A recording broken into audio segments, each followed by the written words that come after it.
Muchas gracias, bienvenidos nuevamente a La Silla Rota. Estamos conversando con el doctor Mauricio Merino, catedrático del CIDE, y con Miguel Pulido, director de Fundar, una institución de amplio reconocimiento en materia de transparencia. Mauricio, ¿por qué los mexicanos tenemos que estar o tendríamos que estar pendientes de lo que pasa en el IFAI? ¿Qué tiene que ver con nuestra vida cotidiana? ¿Qué tiene que ver con la consolidación de la democracia?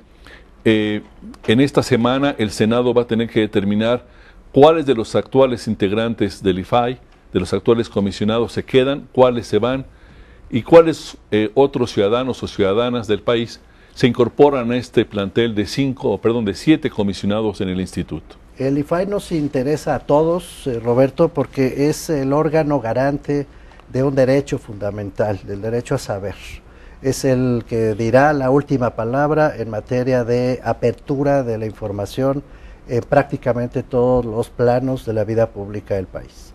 Si el IFAI resulta ser un IFAI conservador, titubeante, medroso, con la garantía del derecho de acceso a la información, pues vamos a quedarnos sin saber.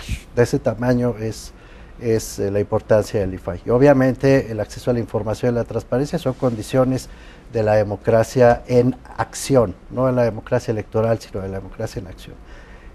Lo segundo, el Senado tiene dos tiempos. Primero es el Senado, y solo el Senado el que en el primer momento tiene la decisión de ratificar o no a los actuales comisionados del IFAI. Hoy hay 4 comisionados en el IFAI, había 5, pero Jacqueline Pechard terminó su periodo como comisionada, ya ha salido ya del pleno del IFAI actual. Según la reforma constitucional, debe formarse su nueva etapa por 7 comisionados. Por tanto, hay 4 en este momento que pueden o no ser ratificados, y además habría que nombrar a 3 o a 7 comisionados dependiendo de la primera decisión. La primera cuestión, por lo tanto, y la más importante a decidir, es si se quedan o se van los comisionados actuales en función de un proceso de evaluación de sus méritos que todavía no se ha hecho público, lo cual pone, a mi juicio, en una tela de juicio la decisión que eventualmente tomen los senadores.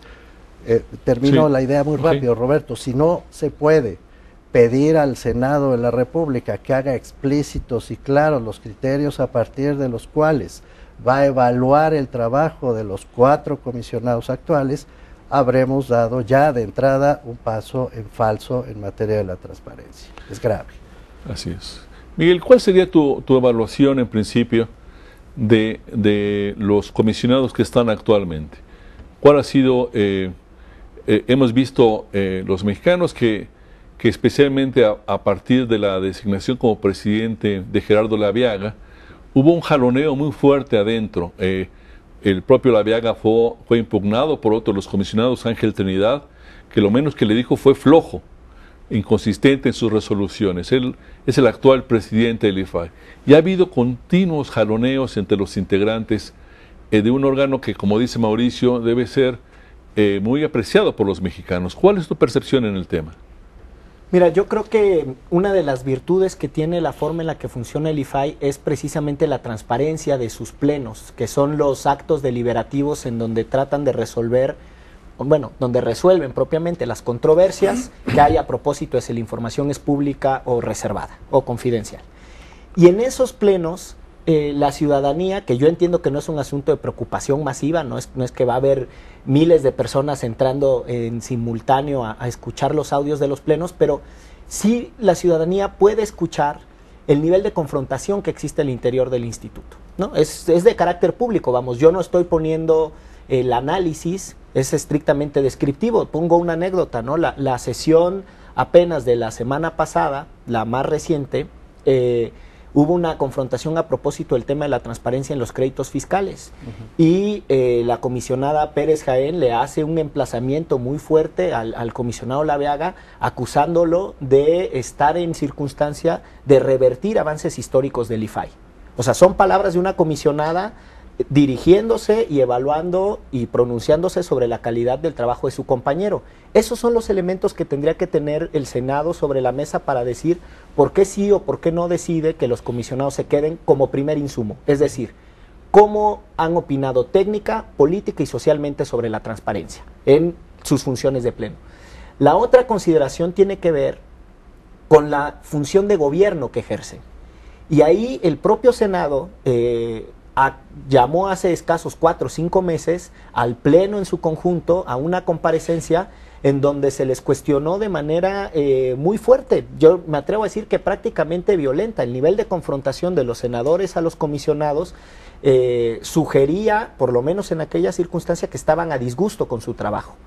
Son estos mismos senadores los que tendrán que explicar por qué deciden ahora ratificar a estos senadores, o si deciden que no lo hacen, perdón, a estos comisionados, si deciden que no lo hacen, tendrán también que dar razones. Vamos, el punto central, y continúo con lo que señalaba Mauricio, tiene que ver con las explicaciones a propósito de la fundación, porque para mí es un momento más que refundacional, es un momento fundacional, del nuevo órgano de acceso a la información que tendrá atribuciones muy complejas y que si no empieza con una alta dosis de legitimidad, flaco favor le habrán hecho al diseño de la institución. Así es. La caracterización de Gerardo Laviaga con estos perfiles, con estos calificativos por parte de sus propios compañeros, permitiría suponer necesaria la pregunta que yo les hago con un sí o no. La participación de Laviaga como presidente del IFAI, tanto en su encargo como él como comisionado, ¿ha representado un avance o no para el tema de la transparencia en el país? No, Mauricio. No, rotundo. No tengo ninguna duda en contestar que no. Desde la llegada del doctor Laviaga al IFAI fue motivo de una amplia polémica pública, tú lo recordarás, en principio por la forma que me parece lamentable, pero sigue vigente, según la cual los propios comisionados eligen a su presidente, no es una designación del Senado. Entonces hubo ahí muchas diferencias, fueron públicas, en su momento las reportó la prensa, los medios de comunicación, para pues que se consiguiera, deja de frasearlo así, que Gerardo Laviaga presidiera el instituto, a pesar de ser el de menor experiencia entre todos los comisionados que en ese momento estaban en el Pleno. Déjame hacer una acotación. Por favor. Me da la impresión de que contra lo que disponía la ley en la materia, no era un experto en el tema, ¿no? Eso iba yo. Sí. Y tenía otras circunstancias. Él había publicado artículos contrarios a no solamente el espíritu, sino la letra de la ley de la transparencia. Mira, no hago una conjetura, lo dijimos muchas veces en discusiones públicas como esta. El doctor Laviaga es un especialista en principio en derecho penal. Su experiencia no está en el lado de la garantía de acceso a la información de este derecho fundamental, sino en el derecho penal. Cuando uno revisa su expediente en el IFAI, en efecto, se puede ver con bastante claridad cómo esta experiencia en lo penal acaba convirtiéndolo en un abogado sumamente conservador. Deja preguntarle a Miguel para en este mismo bloque conocer su opinión al respecto. Muy rápidamente, Miguel, ¿cuál es tu percepción sobre el desempeño del doctor Laviaga? Sí, nosotros hemos hecho pública nuestra diferencia a propósito de la interpretación de casos muy específicos, ¿no? ¿Qué significa poner el interés público como una razón para abrir información en el caso de créditos fiscales? ¿Qué significa salvaguardar ciertos principios como el de máxima disponibilidad, en donde también tenemos una manifiesta diferencia con la interpretación que hace el comisionado Laviaga de la ley de transparencia y de todo el sistema de acceso a la información en su conjunto? Entonces, dicho de manera sintética, por lo que hace algunas de las votaciones en el Pleno, nosotros lo hemos hecho público junto con Artículo 19, el Colectivo por la Transparencia y otras organizaciones. No estamos conformes con el sentido de sus votaciones. Por lo que hace a la gestión del instituto y las posibilidades de que se acerque a nuevos actores, pues la verdad creemos que está en deuda. Muy bien. Vamos a ir a un nuevo receso, si me permiten. Regresamos en un minuto con ustedes. Sigan aquí, por favor, en la silla rota.